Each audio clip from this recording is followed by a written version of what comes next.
qu'est-ce que j'ai fait comme changement de ma V2 à ma V3? Donc si vous êtes intéressé à savoir comment j'en suis venu à ces conclusions, n'hésitez pas à aller voir ma vidéo sur les playtests. Suite aux playtests, j'ai décidé de faire quelques changements par rapport à la V2, des changements relativement drastiques. J'ai également décidé d'apprendre de mes erreurs, c'est-à-dire que je me suis beaucoup moins impliqué dans le prototype que ce que je l'ai fait précédemment. Il ne faut pas trop s'attacher à un prototype, tout simplement parce que lors des différentes itérations de développement de jeu, il y a des choses qui risquent de changer fondamentalement. Donc ici, je suis sur la V3, sur laquelle j'ai décidé de changer beaucoup de choses. Et j'ai décidé de pas faire de prototype digital parce qu'en fait ça prend beaucoup de temps. Donc aujourd'hui je vais vous montrer le prototype physique de la V3 et expliquer un petit peu les changements que j'ai opérés, pourquoi je les ai opérés et comment les hypothèses de mes playtests m'ont poussé à faire tel ou tel changement. Après avoir présenté le prototype, je vais juste expliquer comment je l'ai fait tout simplement, comment je l'ai construit. Voici la boîte du prototype. Le prototype s'appelle pour l'instant Santa's Factory, c'est plutôt direct comme nom. J'ai décidé d'imprimer un petit sticker sur la boîte pour mettre un peu de contexte au thème, je trouvais ça joli. Le rulebook, alors le rulebook, je ne l'ai même pas encore réécrit. J'ai décidé de ne pas trop me prendre la tête à la réécriture du rulebook, donc pour l'instant il est dedans, juste pour donner une idée de ce qu'il y a dans la boîte. On a le plateau central. Alors, si on compare au plateau central précédent, on voit que déjà, sur les différents emplacements, il n'y a pas de placement d'ouvriers. Voilà, ça c'est out, il n'y a plus de placement d'ouvriers. On voit qu'il y a de nouveaux lieux, donc par exemple ici on a le traîneau. Donc le traîneau va permettre de remettre des lettres au Père Noël lorsqu'elles sont résolues, ou de récupérer des cartes magie de Noël. Voilà, comme ça les cartes magie de Noël, maintenant on les récupère sur le plateau. Ici, on a la zone de collecte des ressources, donc c'est la zone d'exploration. Sur cette zone, ce que j'ai décidé de faire, c'est une quantité de ressources dégressive en fonction de l'ordre dans lequel on va aller récupérer les ressources. Tout simplement, les ressources sont de moins en moins disponibles au fur et à mesure qu'on les récolte. Et on a un nombre fixe de ressources qu'on peut récupérer, et ces ressources, elles sont au choix. C'est-à-dire que si j'ai 10 ressources à récupérer, je peux très bien prendre 2 bois, 2 plastiques, 2 tissus et 4 métals, par exemple. Voilà, c'est au choix. Ça va donner plus de liberté aux joueurs et ça va être moins lourd en termes de calcul, etc. Alors ici, on a évidemment la zone avec les événements aléatoires sur lesquels parfois les joueurs vont devoir se rendre ou pas, en fonction des actions qu'ils veulent réaliser. On a ici le village, donc lui change pas beaucoup, on va pouvoir y distribuer des jeux ou on va pouvoir y récupérer des lettres au Père Noël. Et puis ici on a l'atelier du Père Noël, où j'ai décidé de le mettre sur le plateau parce que ça va forcer les joueurs à faire certaines choses que je trouve intéressantes. Il y a un certain nombre de tables de production de pièces et un certain nombre de tables d'assemblage de jouets. J'ai aussi décidé de mettre pas mal de choses sur le plateau. Le plateau est un peu trop chargé à mon goût. En termes de graphic design, évidemment, ça se discute, il y a plein de choses à améliorer. Mais aujourd'hui, sur le plateau, on a ici donc la piste des jouets, c'est-à-dire que si on est le premier à à distribuer un jouet au village, on va marquer des points supplémentaires. Et on a ici toutes les recettes qui sont sur le plateau central. Donc ça, c'est pour le plateau central, le plateau Laponie, comme je l'avais appelé. Et puis les joueurs, donc ici je vais prendre le joueur rouge, par exemple, on a un seul lutin. Et on a ici le planning de la journée. Donc, plutôt que de faire un placement d'ouvriers, on va jouer des actions. C'est un petit peu différent, même si fondamentalement ça ne change pas trop le gameplay, ça va quand même changer pas mal de choses. Ça veut dire qu'ici, moi, je vais devoir dire où je veux aller le matin, l'après-midi, et le soir.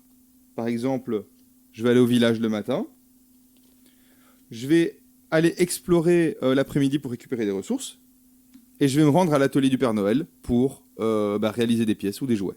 Évidemment, toutes ces cartes vont se jouer face cachée.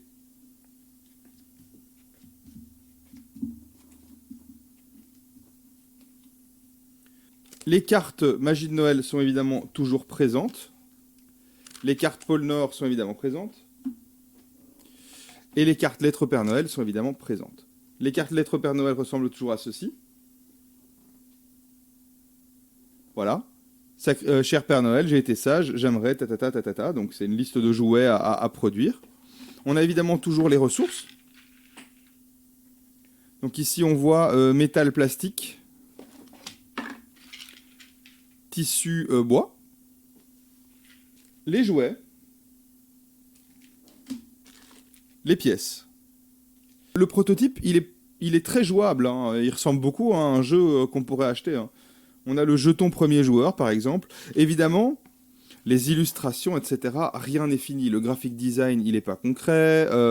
Les pièces, voilà, c'est fait avec les moyens du bord. En termes de gameplay, ce qui va changer, c'est qu'on va jouer chacun son tour les différentes phases de la journée. Et on a évidemment des cartes magie de Noël. Par exemple, ici, on a le dopage qui donne une action supplémentaire sur les lignes de production, l'hypnotiseur qui va récupérer les créatures qui sont jouées ce tour-ci.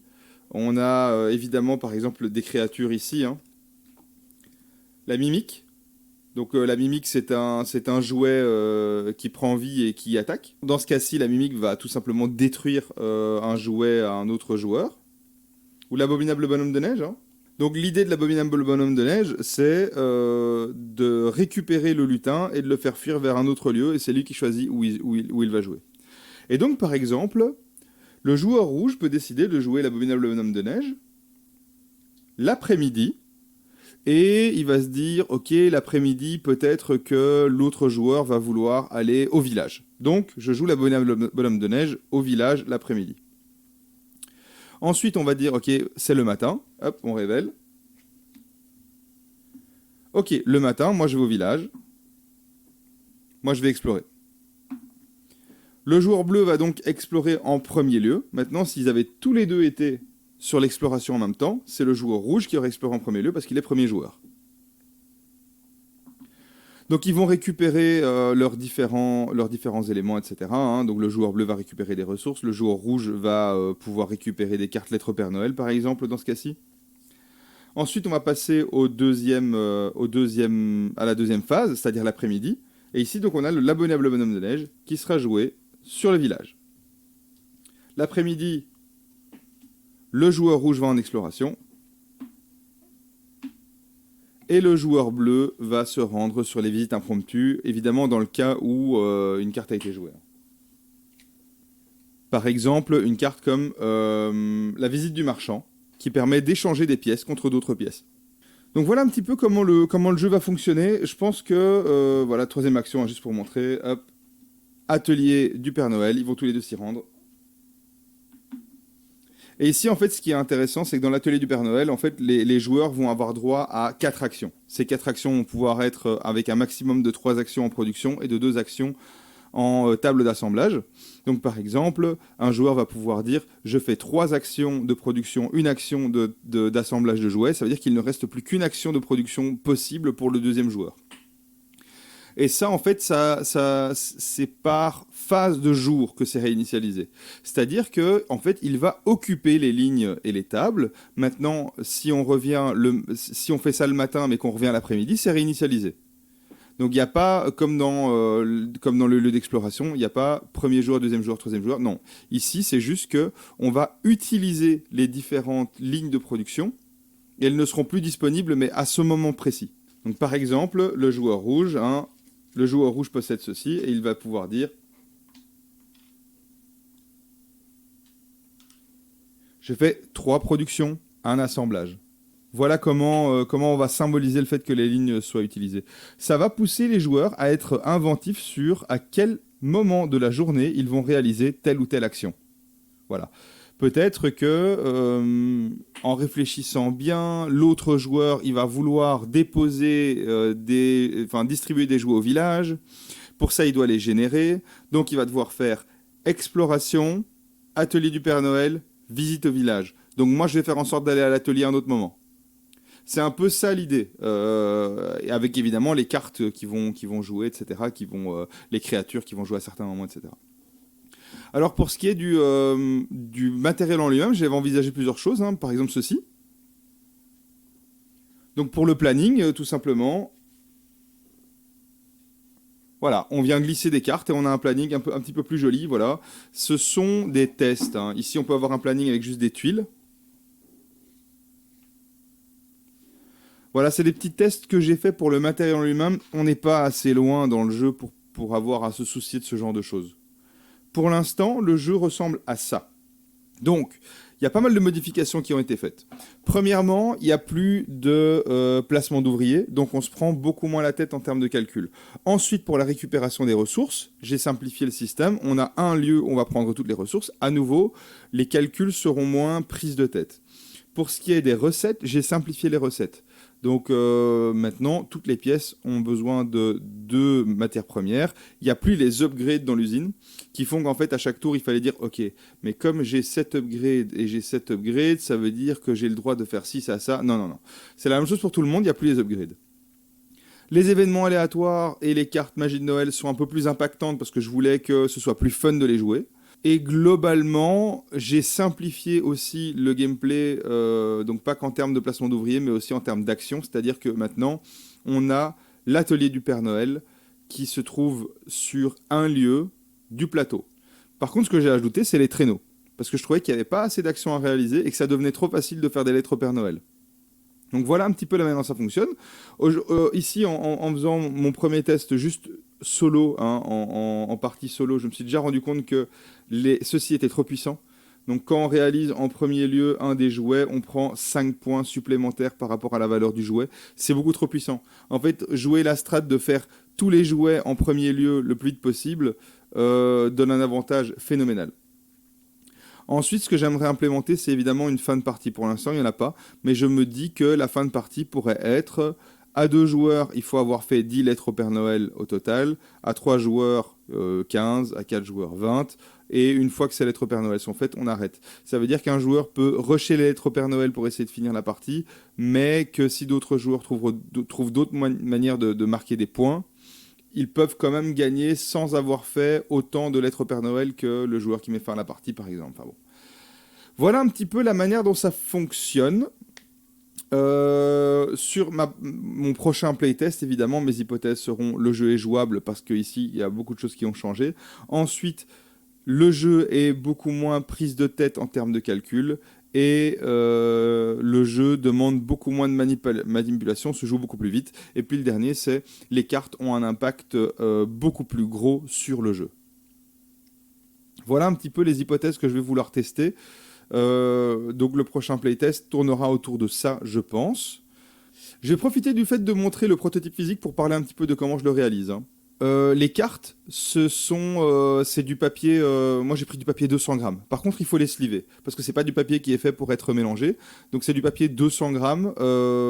Et moi, j'utilise une imprimante jet d'encre.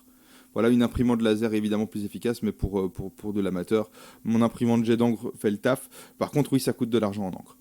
Ensuite, j'ai les tokens. Alors, pour pas trop me prendre la tête, moi, je commande chez Tout pour le jeu. Donc, je peux montrer un petit peu ma réserve. Tout pour le jeu est un e-shop pour les créateurs de jeux de société. Hein.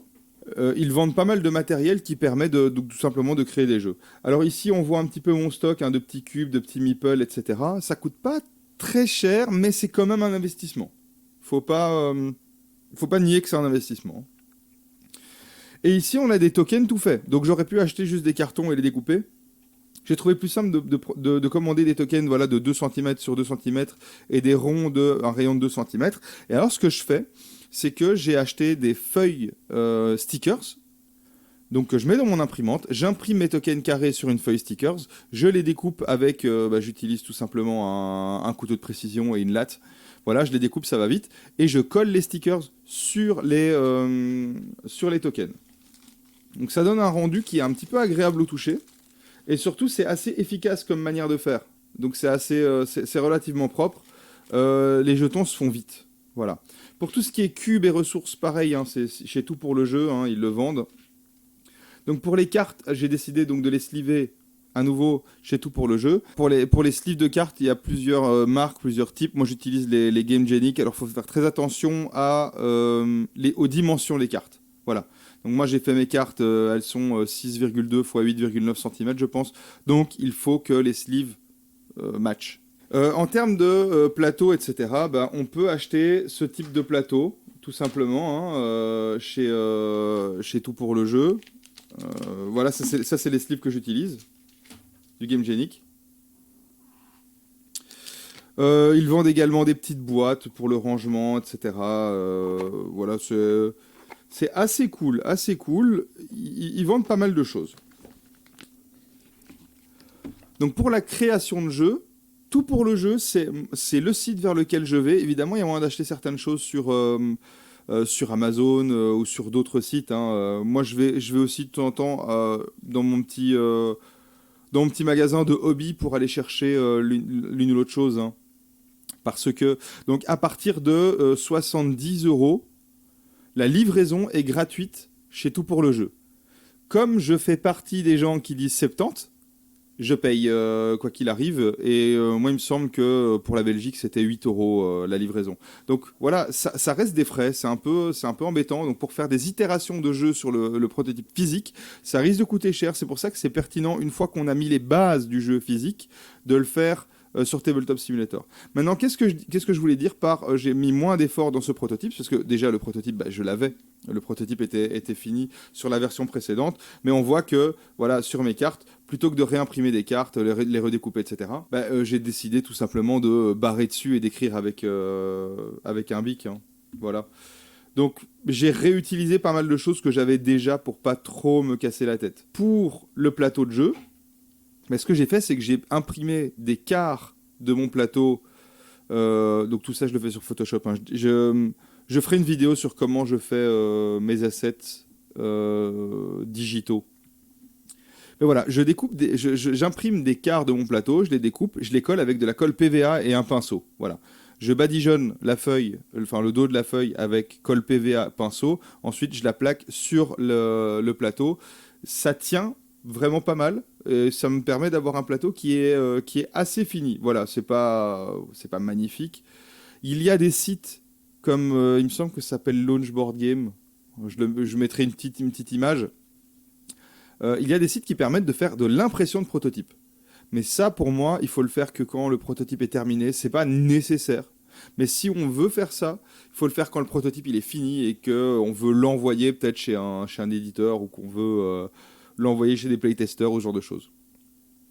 Mais voilà, tout ça, c'est des choses qui sont assez chouettes, sur lesquelles j'ai travaillé. Le prototype, il est dans un état que j'aime plutôt. Je vais devoir tester et itérer, évidemment. Il y a encore plein de choses qui vont changer, c'est sûr et certain.